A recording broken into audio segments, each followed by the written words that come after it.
साहेब जी, मेरे सभी भाइयों बहनों बेटा बेटी माता पिता को भक्तमती की सत्साहेब।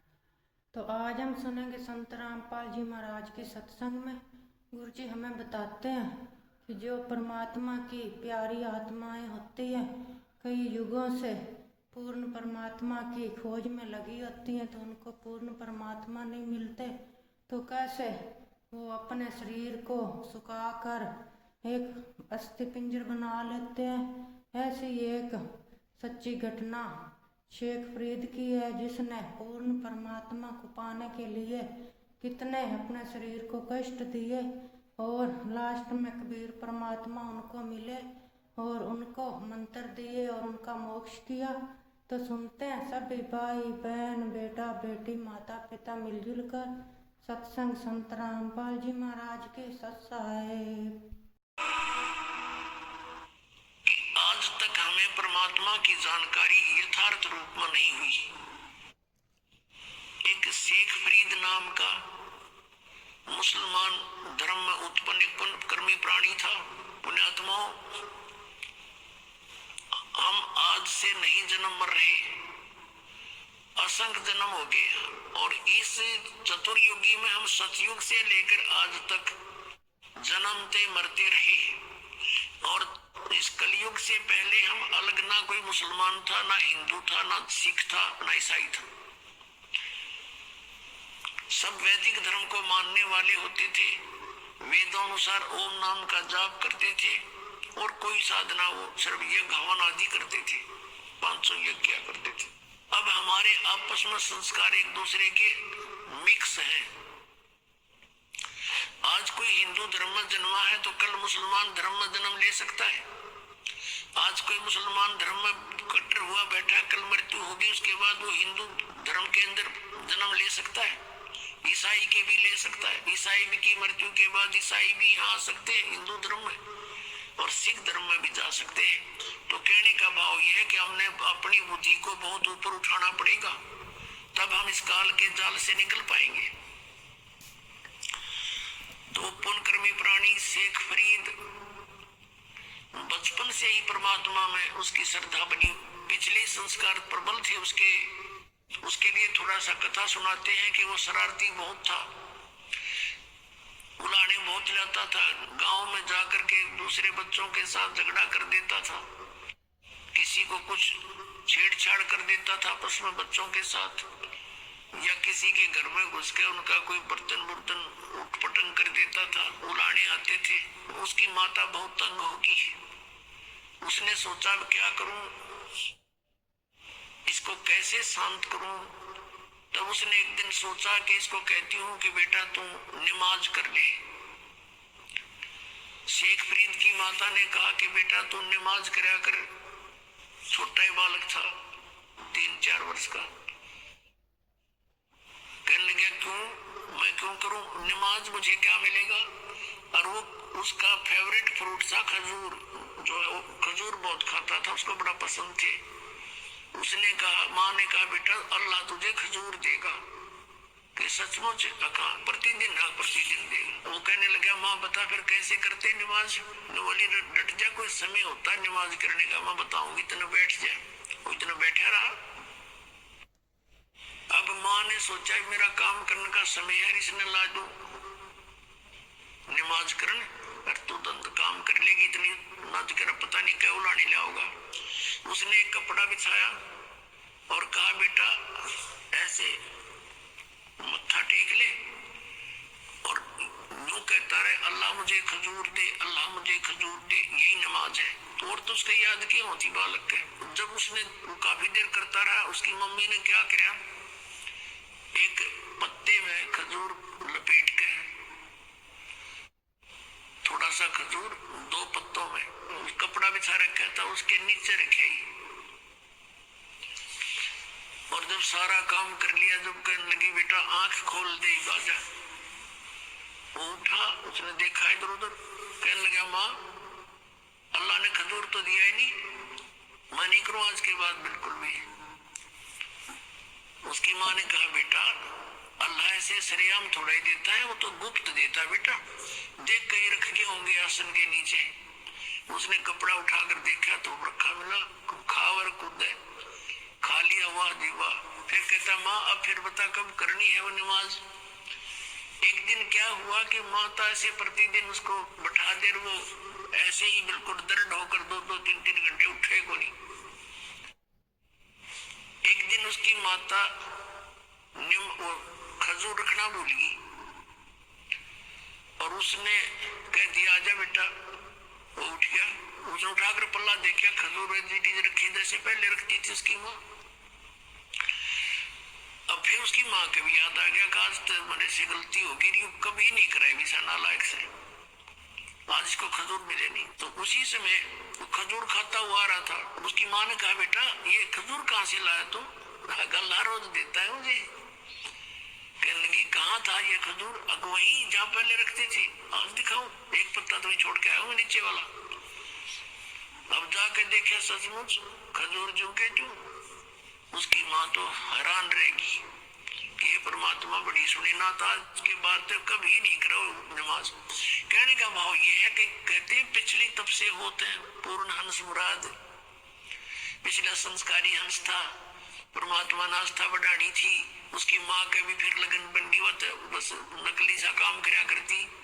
उस दिन के बाद उसकी माँ का भी दृढ़ विश्वास हो गया भगवान है, अल्लाह है कहीं पर।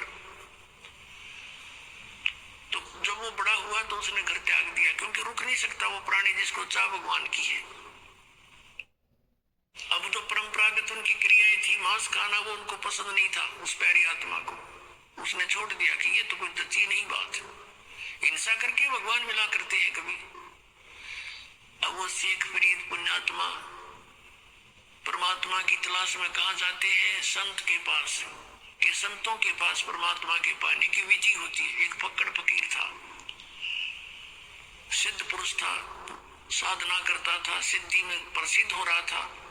उसके पास पहुंच के उनसे बातें की। उसने अपना जो साधन जाने था वो बता दिया, बेटा कठिन से कठिन तप कर, जितना कष्ट दोगे शरीर को उतना ही भगवान निकटाएगा। अब शेख फरीद तो गई, भगवान पाने के लिए थे, दिन रात अपने खूब कष्ट करें, जो भी गुरुजी आदेश थे वही पालन करें। अब शेख फरीद गए हुए थे किस लिए? परमात्मा के लिए, और गुरुजी के आदेश का 100% पालन करते थे। उस आश्रम में उनके पास और भी 5-7 शिष्य रहते थे।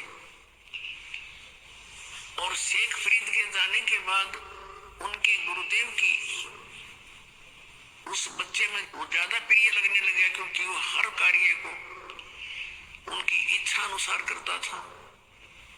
ऐसे बैठा रहता था या खड़ा रहता था जब तक आज्ञा नहीं होती थी। उनके गुरुजी अधिकतर उसी से सेवा लेते थे। तो अन्य शिष्य ईर्षा करने लगे कि शेख फरीद तो गुरुजी के हृदय में बस गया और आश्रम इसको देंगे लास्ट में मृत्यु के बाद, और तुम रह गए। अब घर छोड़ दिया परमात्मा पाने के लिए, और वहां जाकर फिर ये राग द्वेष अभिमान बढ़ाई की भूख क्यों की क्यों? फिर किस लिए डले ढोरे हैं वहां पर? अगर तुमने आश्रम की जरूरत है, भगवान की नहीं रही, मान बढ़ाई की भूख है, तो भक्त नहीं। ये शेख फरीद में नहीं थी। अब अन्य जो शिष्य थे उन्होंने सोचा इसको गुरुजी की नजरों से गिराते हैं। वो जो सिद्ध पुरुष था, मुसलमान धर्म में फक्कड़ फकीर था, तपस्वी था, वो क्या करा करता? हुक्का पिया करता खाना खाते समय, और शाम के समय विशेषकर हुक्का पीकर तुरंत सो जाता था, सुबह बखत से उठ जाता था।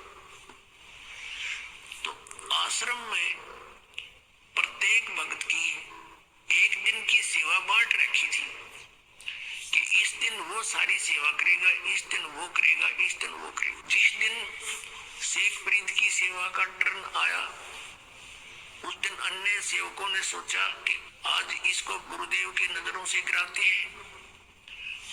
वर्षा का मौसम था, लेकिन वर्षा नहीं हो रही थी। शेख फरीद ने शाम के समय खाना बनाया गुरुजी के लिए, और गुरुजी के हुक्के के लिए पहले अग्नि तैयार कर देता था। उसने अग्नि तैयार कर ली थी, खाना खिलाने गया हुआ था। पीछे से उनके अन्य ईर्षालु साथियों ने वो अग्नि बुझा दी, पानी पुनी छिड़क दिया। अब शेख फरीद ने तो ये सोचा था कि 2 मिनट में हुक्का भर के दे दूंगा और वो गुरुजी इतना क्रोधी था, अगर 5 मिनट लेट हो जाता ना कोई भी किसी कार्य में, उससे इतना नाराज हो जाता, उसको डंडे मारता था और कई दिन तक उसको सेवा नहीं देता था। तो अब शेख फरीद जी गए अपनी मस्ती में कि जाके हुक्का भर दूंगा, जाके देखा आग नहीं है। अब शेख फरीद को तो भाई चिंता का विषय हो गया, इधर देखा उधर देखा, अग्नि नहीं बिल्कुल भी। थोड़ी सी दूर पर देखा कि गांव था, नगर था, वहां से 1 किलोमीटर की दूरी पे वहां धुआं उठ रहा था। चलम उठा के भाग लिया पूरी स्पीड से। वहां जाकर देखा तो एक माई चूल्हे में अग्नि जलाने की चेष्टा कर रही थी, फूंक मार रही थी और आंखों में पानी गिर रहा था। धुआं वापस आकर उसको परेशान कर रहा था। अब शेख फरीद दौड़ा दौड़ा गया, माई माई कहा कौन है? हाँ महाराज क्या बात है? कि माई आग दे दो, हुक्का भरना है। वह माई थी नरी निकम्मी, नो बोली आंख फूट जाना जब आग में लहे, आंख फुटवा ले तू भी अपनी। अब वो बोला आदमी था, साधु संत बोले वाले होते हैं, अकमाई आंख फूटने से अग्नि मिल जाएगी? कहाँ मिल जाएगी? वनु का घर फिर फू फू कर लाएगी। अब उसने दे के चिमटा आंख में और बाहर निकाल कर रख दी, ले माई आग दे दे मुझे, ये आंख फोड़ ली मैंने। अब माई ने देखा उसके तो पाया तलेगी धरती निकलेगी, क्यों तो उस महात्मा का शिष्य है, वो बड़ा सिद्ध पुरुष है, उसने कुछ वचन बोल दिए तेरा नाश हो जाएगा। उस माई ने सारी अग्नि बाहर काट दी चूल्हे से, अगले बाबा भर ले। अब वो फटाफट धर के आकर उस आंख के बांध के कपड़ा सा और सपेटते फिर भाग लिया। उधर से गुरुजी ने आवाज लगाई, रे शेख फरीद, रे फरीद कित मर गया। तीसरी आवाज जब लगाई, जब 2 एकड़ की दूरी से आवाज करी, आ गया गुरुजी, आ गया गुरुजी। गुरुजी ने पूछा भी क्या बात है, इतनी देर कैसे लगा दी? जी आग, मौसम वर्षा का था, गुरुदेव अग्नि जलाई थी लेकिन आग बुझ गई, गांव से दौड़ के लाया हूँ। अच्छा रख दे। अब अग्नि रख दी, वो तो पेड़ के सोन की तैयारी में था, उसने देखा अंधेरा सा हो गया था, आंख का क्या लग गया? जी आपके रहते क्या लगे गुरुदेव, क्या लगे? नुके गवाह निकल गया। अच्छा भाई, अब माई ने सारी रात काटनी मुश्किल होगी, तेरे ऊपर बिजली गिरेगी, वो बताओगा गुरुजी को ऐसे ऐसे, और ये सिद्ध पुरुष है को वचन बोल दिया तेरा नाश होगा। सुबह सुबह जानी माई लेकर के उसको आंख को मटके के कापड़ पर ढक्कन पर रख लेगी और कहे महाराज मेरे से गलती होगी, माफ कर दियो, आपका शेष अग्नि लेने गया था, मैं ऐसे ऐसे धूमे में दुखी हो रही थी और मेरे मुख से निकल गया कि आंख फुटवा ले, आंख फुटते थे अग्नि मिलती है, और आपके शेष ने आंख निकाल कर रख दी, महाराज मेरे पे गलती होगी, माफ कर दो। माथा टेक कर रोआ बुढ़िया माई। अब उस गुरुजी के समझ में नहीं आ रही है, कहना की चाह रही है। तो बोला माई मुझे ढंग से बता क्या बात है? कहने लगी जी ऐसे ऐसी बात थी। उस शेख फरीद को बुलाया, अरे फरीद इधर आ। कहा जी? अरे क्या हो गया? आपके रहते क्या हो गुरुदेव, आपकी दास को आपके रहते क्या होना था? ये कपड़ा क्यों बांध रखा है? जी ऐसे ही करके बोला खोल दे इसको। उसने कपड़ा खोल दिया तो आंख जो की तो पाई फरीद की। अब वह माई देख कर हैरान रहेगी, लेकिन दूसरी आंख से वह कुछ छोटी बन गई। ये यकीन दिलाने के लिए कि सचमुच ये घटना घटी है। अपने आत्माओं, ऐसे सिद्ध पुरुष और ऐसे करामात दिखा देते हैं तो फिर उसके ऊपर शंका हो किसने? अब ये बातें अब तत्व ज्ञान से आपको समझ में आएंगी कि ऐसा सिद्ध पुरुष था, वो तपस्वी होका पहाड़, कि उसके की पिछले संस्कार थे उन प्राणियों के, पिछले ही तब से होते हैं पूर्ण हंस मुराद वर्तमान की सिद्ध साधना कुछ थी नहीं उनकी, दोनों की, ना शेख फरीद की थी ना उस गुरु की थी, पिछले संस्कारों से थी, पिछले जन्म जन्मों के वो विद्यमान होते हैं। तो भी उन्हीं को अंगड़ाई आती है भक्ति की, घर त्याग देते हैं, लेकिन आगे साधना न होने से वो अपनी बैटरी डिस्चार्ज कर जाते हैं, ऐसे सिद्धि दिखाकर। अब सब जगह आस पास चर्चा का विषय हो गया। उस महाराज की वाह वाह होगी कि एक बालक की ऐसे ऐसे आंख भी पूरी कर दी उसने। सारी जनता आसपास की पूजन लायक वो महात्मा सिद्ध पुरुष और सुप्रीम वो हो गया वहां का संत। अब कुछ दिनों के बाद क्या हुआ कि उसकी मृत्यु होगी। मृत्यु के उपरांत शेख फरीद ने वो आश्रम त्याग दिया। सोचा साधना करनी है। गुरुजी ने कहा कठिन तप करो, भगवान निकट आवेगा, उसके दीदार हो जाएगा। शेख फरीद तो परमात्मा पाने के लिए घर से निकला था और भगवान ना मिला, जिस मनुष्य शरीर का बनेगा क्या, मैं करूंगा क्या इस मिट्टी का, ये सोचकर गुरुजी के आप बताए अनुसार घोर तप शुरू कर दिया। एक वृक्ष की मोटी टहनी कुएं के ऊपर से गई हुई थी। उसने सोचा बहुत साधना कर ली, वैसे करता हूं। ऊपर रस्सा बांध लिया वृक्ष के और अपने पैरों में बांध लिया दोनों में, और शेष रस्सा नीचे को लटका दिया और उल्टा लटक गया। अब 12 वर्ष तक उसने उल्टा लटक के कई घंटों कुएं में साधना की और 12 वर्ष के अंदर 50 किलो अन्न खाया था शेख फरीद ने। 50 किलो 12 वर्ष में। यदि 10 ग्राम भी हम सोच कर चल रहे तो एक महीने की भी 10 ग्राम तो होता भी कुछ को ना, 100 ग्राम माने तो भी एक महीने की ही 36 किलो हो जाती है। अपने आत्माओं, अब 12 वर्ष के अंदर 40 किलो अन्न खाया तो कैसा शरीर होगा उसका। अस्थि पंजर रह गया शेष। वो बाहर आकर के कभी कभी विश्राम करता था, परमात्मा की याद को कि उसमें तरफ में रहता था और वो ऐसे लेटा हुआ था। कवियों ने देखा कि ये व्यक्ति मर चुका है। वो उसके ऊपर आकर बैठ गए। शरीर पर कहीं मांस था ही नहीं। उन्होंने सोची कौवों ने कि माथे पर बैठ के इनकी आंख निकाल लेते। तब वो थोड़ा सा मुंह खुला उसका, कहा कि भाई कौवो, मेरे शरीर पर कहीं मांस बचा हो, उस मांस को खा लो, मेरी आंखों को मत छुओ, इनको इसको ना डिस्टर्ब करो, मुझे अल्लाह के दीदार की आशा है,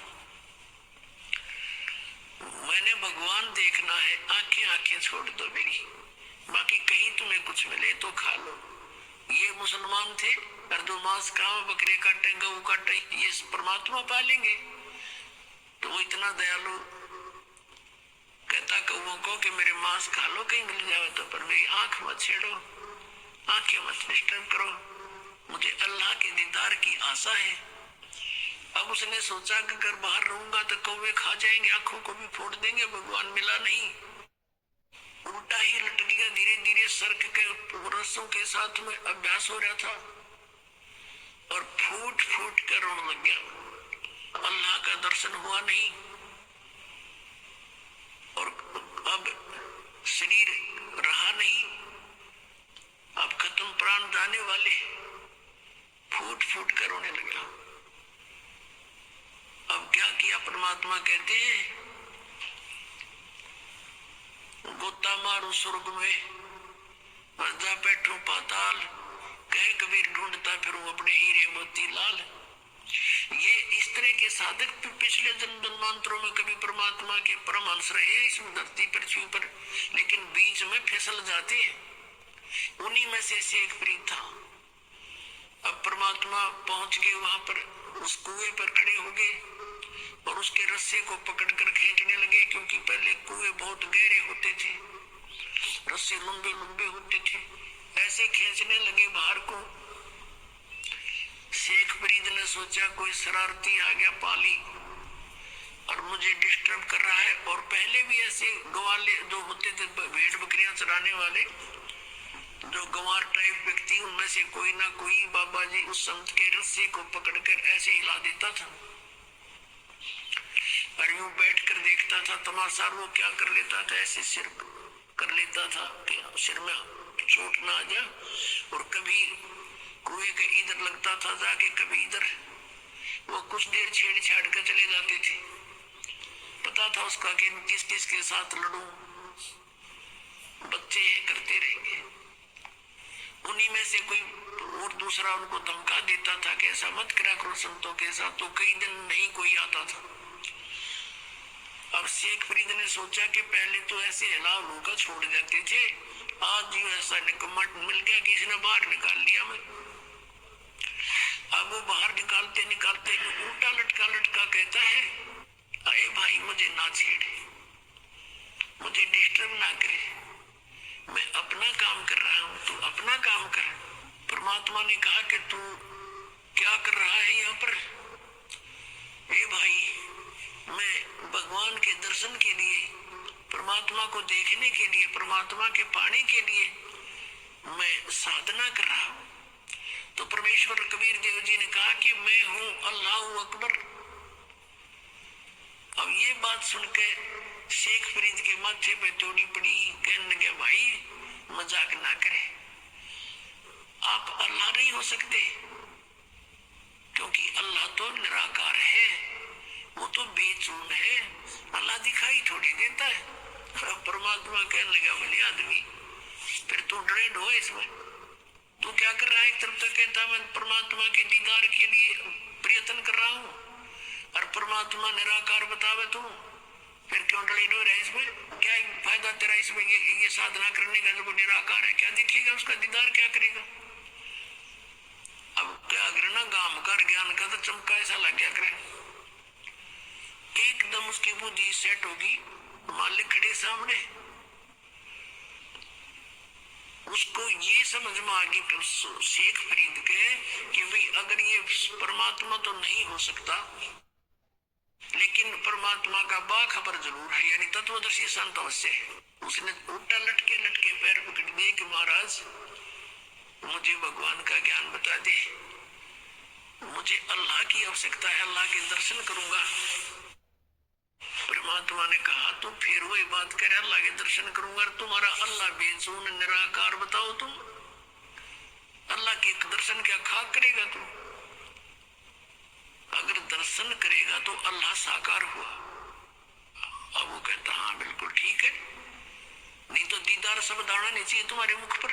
तो कहने लगे ऐसा भी है, मुझे रास्ता बता दो, मैं भटक चुका हूँ, मेरा अंत आने वाला है और परमात्मा मुझे मिला नहीं। अब परमात्मा ने क्या कहा कि बेटा बच्चा, इस देही शरीर के साथ तरीके शत्रुता है, कभी खत्म कर लिए, बहुत कॉस्टली है, इस तरह परमात्मा नहीं मिलता। परमात्मा पाने का एक मंत्र है, जाप है, और भूखारण से भगवान मिले नहीं, गना खाने से भगवान मिले नहीं, इतना भी नहीं खाना चाहिए कि अंगड़ाई टूटर डुमाइया दड़ी पक्का खा ले, और इतना कम भी नहीं खाना चाहिए कि कमर टेढ़ी हो जाए। कि भक्ति करोगे प्रथम अंजल संयम रखे, योग युगत सब सतगुरु भाखे, खाने पीने पर संयम बरते, हिसाब का खाओ, इतना खाओ जो घना नींद भी ना आवे और भूखा भी ना रहे, और शरीर में फुर्ती स्फूर्ति बनी रहे। और ये साधना कर, फिर शेख फरीद को धीरे धीरे खाना खिलाया, फल खिलाए, फूल खिलाए, फिर धीरे धीरे खाना खाने लगा, और फिर वो परमात्मा के साथ ही हो दिया।